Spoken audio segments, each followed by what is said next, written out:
I've already lost count of the days since they relieved me of duty. Strange how years of your life can just vanish in the blink of an eye. And in a flash, you've got nothing but time. Time to reflect on everything that's happened. Hard to believe it's been only a few years since... We were testing out the Normandy, Captain Anderson's new ship, when the distress call came in. An Alliance patrol on Eden Prime had been attacked. They'd seen something they couldn't explain. And whatever it was massive. I hit the ground with my lieutenant, Caden Olenko.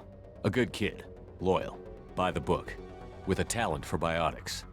We came across the lone survivor of the patrol, Gunnery Chief Ashley Williams. A soldier to the core.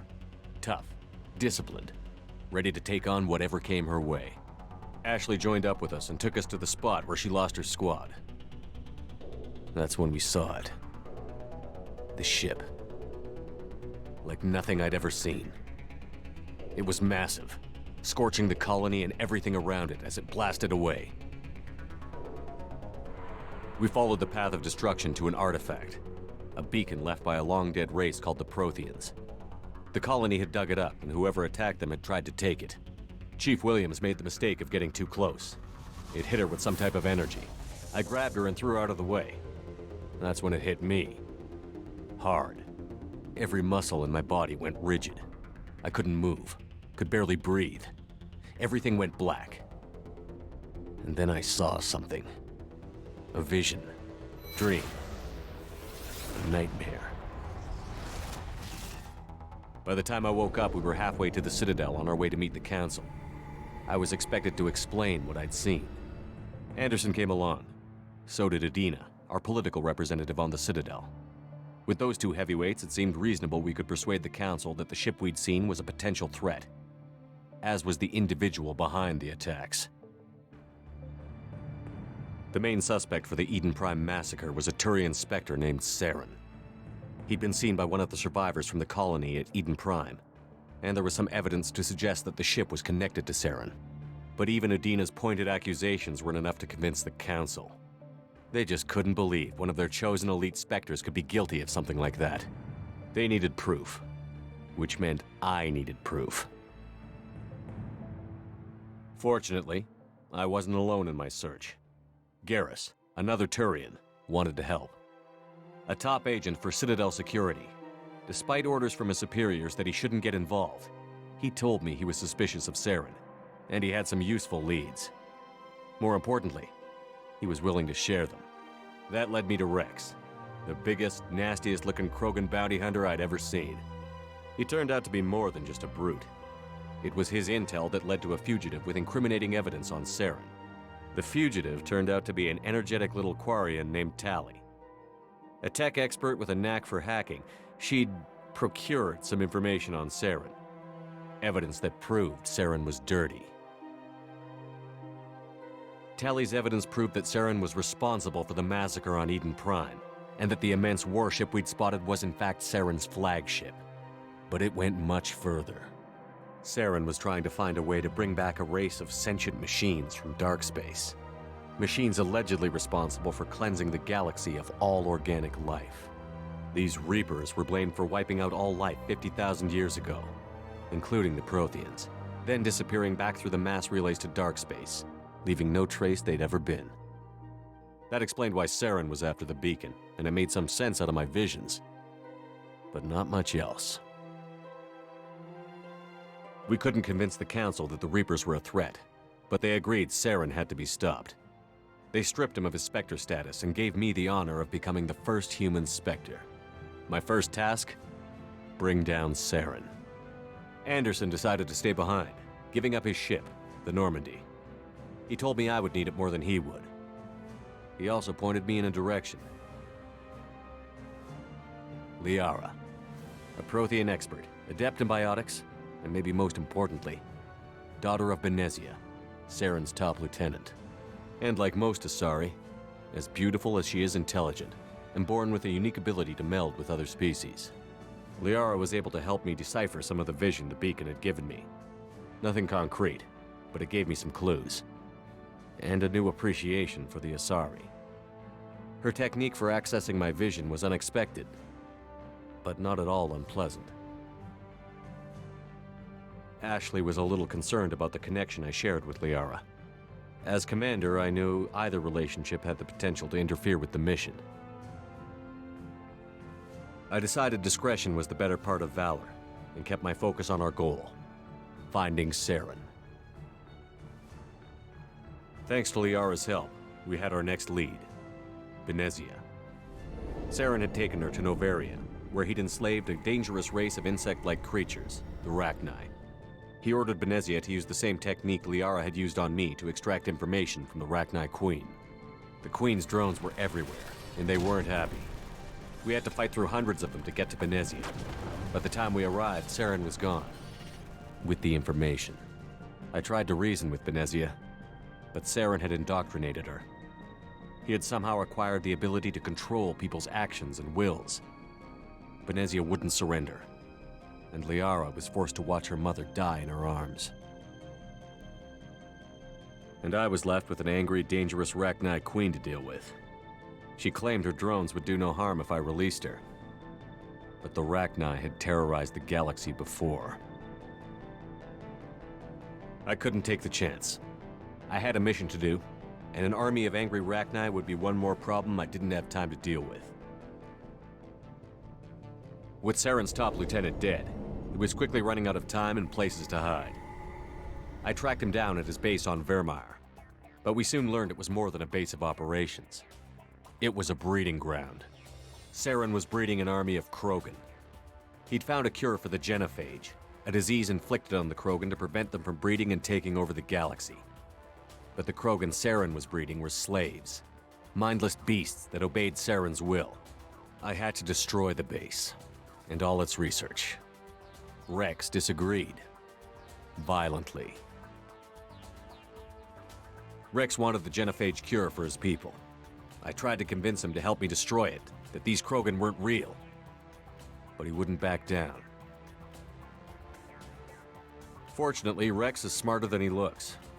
He realized this wasn't the way to help his people, and that Saren was the real threat.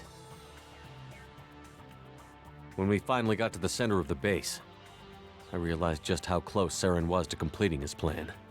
He was already in communication with the Reapers. Sovereign, Saren's flagship we'd all assumed was just a ship, was a Reaper. It spoke to me, threatened me. I could feel the menace it had for every living thing. It wanted me dead. It wanted us all dead. And I knew it was capable of doing just that. What I couldn't understand was why Saren would help it. But there was no time to think about it. Sovereign knew where we were. We had to destroy the base and get the hell out. I split up my team in 2 squads, sending Ash with one and Caden with the other as a distraction. We had a nuke, and we planned to use it. Before we could detonate the bomb, Saren showed up. We fought. I stalled him to make time for my team. And in talking to him, I realized the truth. It wasn't Saren who was indoctrinating everyone. It was Sovereign. The Reaper. And Saren was in deeper than all of them. He tried to convince me he was still in control. Said he found a way to reduce the Reaper's influence, but he was kidding himself. Or believing the lies Sovereign was telling him. Before I could convince him to stop, he ran, leaving me just seconds to extract my squad mates. I tried, but I wasn't fast enough. I could only save one of them. Caden was a good man, and a great soldier. But I had to choose, and I chose Ash. That was the last time Saren would slip away from me. I knew then, the next time we met, one of us would die. With my team mostly intact, we chased Saren and his army to Ilos, a long-lost planet that had once belonged to the Protheans. As we prepared for what we knew would be a desperate fight, I spoke to my crew. We were just one ship, against Saren's growing army. I assured them all that despite the odds, we could defeat him. I'd never tell anyone, but I had my doubts. Leaving Caden behind had hardened my resolve, but revealed a soft spot in my defenses. How many more friends and allies would I be willing to sacrifice in order to stop Saren? We arrived on Ilos close behind Saren. Once on the planet, we discovered a Prothean databank that helped me put the final pieces of my vision together. The Reapers had come 50,000 years ago, and every 50,000 years before that, each time purging the galaxy of life. The Protheans had fought and died, like every species before them. But a few survived long enough to leave a parting gift. The Protheans had discovered that the Citadel was the key to controlling the mass relays.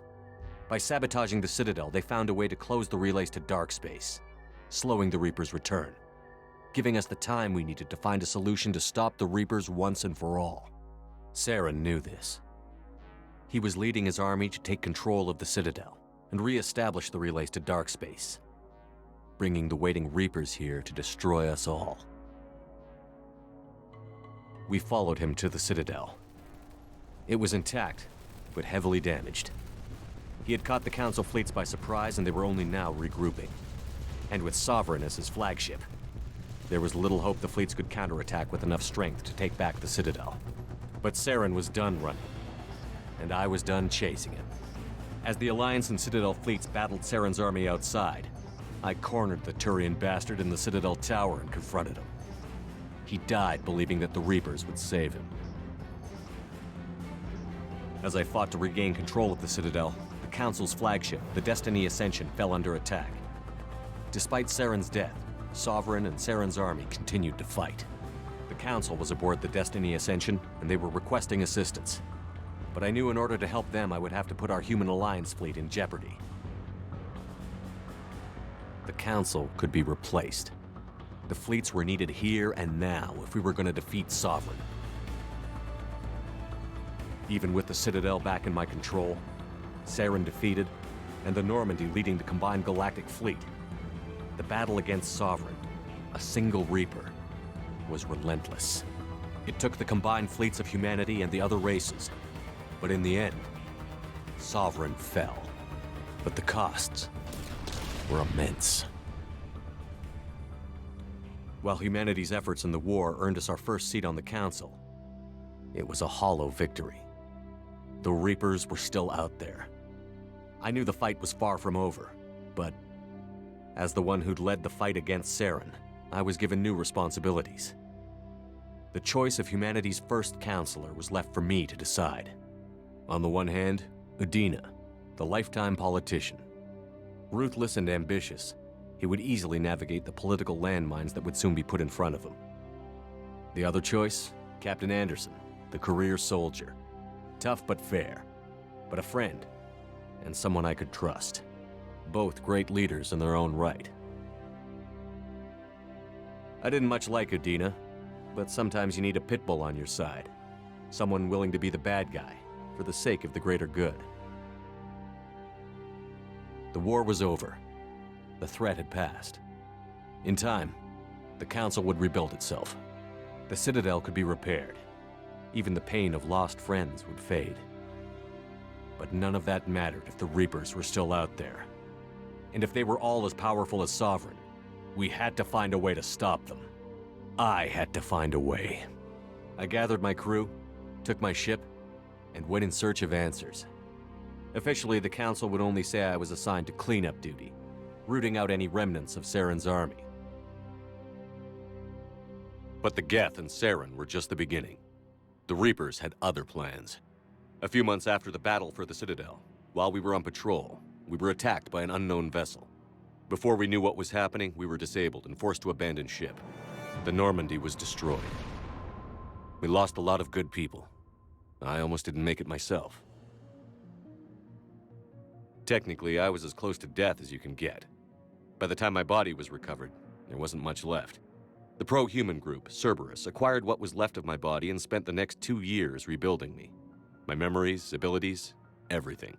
The person in charge of my recovery was a Cerberus agent, Miranda Lawson, brilliant and efficient. But before I could be completely rehabilitated, the Cerberus facility we were in was attacked, and was forced to fight my way out.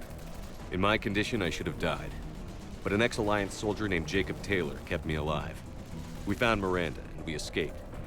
They took me to meet the Elusive Man, the leader of Cerberus and the one who had ordered me rebuilt.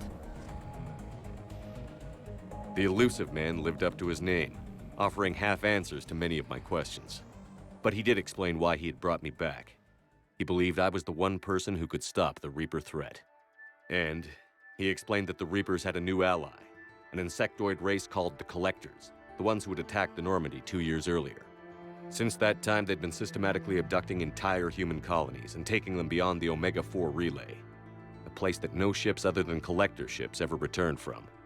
The elusive man wanted me to find out why humans were being abducted, and to end it. In return, Cerberus would outfit me with a rebuilt Normandy, weapons, and a skeleton crew, as long as I agreed to take along Miranda, Jacob, and an illegal AI named Edie. I told the elusive man I wanted my own team, people I knew. He already had a list of individuals that he wanted, people that might be willing to go on a suicide mission, to head beyond the Omega-4 relay and face the unknown. It was an interesting list. Ex-convicts, assassins, experimental scientists. In the end, it was my choice. It would take time and effort to recruit them all, and with more humans disappearing every day, I wasn't sure I should bother. I decided time was of the essence. I'd go after the key members first and then figure it out from there. Recruiting the team took me all over the galaxy. Along the way, I met some old friends. They were quick to join, despite the risks. As for the rest, finding them and convincing them to join me on a suicide mission was difficult. But keeping them from killing each other was next to impossible. They only had to stay alive long enough to complete the mission. I wasn't sure what difference it would make if they were happy doing it. There was no point wasting energy helping the team get along when they were going to die anyway. I tried to recruit and reconnect with a few of my old squad, but they were suspicious of Cerberus. No doubt why they weren't on the elusive man's list to begin with. Worse, they had moved on. For 2 years, they'd believed I was dead and lost. Now I was headed off on another suicide mission. If things were going to get better between us, it would take time. But I was running out of time. If they wouldn't help, then I'd find someone else. With most of the team recruited, we were getting close. We just needed to figure out how to survive the Omega-4 relay. Our best chance came when we discovered a damaged collector ship. We went in knowing it could be a trap, but we had to try. What we found there was almost unbelievable. The Collectors weren't a new race at all. They were the twisted remnants of the Protheans, slaves of the Reapers, and humans were the next target. The Collectors were abducting tens of thousands of humans for the Reapers, and unless we could find a way to stop them, we'd end up just like the Protheans. We had to escape before we could find out the secrets of the Omega-4 relay, but we were more determined than ever to put a stop to the Collectors. All we needed now was a way through the relay. Edie had figured out what we needed, and the elusive man knew where to find it. We stole parts from a derelict Reaper to mask our ship's signature, to make the Normandy appear as a Reaper and allow us safe passage. As soon as we had what we needed, Joker and Edie began testing. But while I was away on a mission with the team, the Collectors attacked the Normandy, determined to destroy it before we could finish the tests. Joker and Edie did their best to fight them off. They saved the ship, but the entire crew was abducted, taken beyond the Omega-4 relay. Jacob wanted to go immediately and rescue the crew. Edie and Miranda wanted more time to prepare before we attacked. We only had one chance to attack the Collectors. I knew we had to be ready before we went, even if it meant sacrificing the crew. I gathered everyone to go over the plan. We all knew this was likely a one-way ticket. The team was ready, but they were nervous. We knew this could be our last day together. We were scared and looking for reassurance. Some of us found it in each other. But I went to my cabin to be alone, to prepare for the attack, go over every detail. I had to make sure we were ready. The day of the attack, everything went as planned. At first. The Normandy made it safely through. As we scanned the wreckage of all the ships that had failed before us, we found what we were looking for. The Collector base. And guarding it, the ship that had destroyed the Normandy 2 years ago and almost ended my life. But this time, we were the attacker.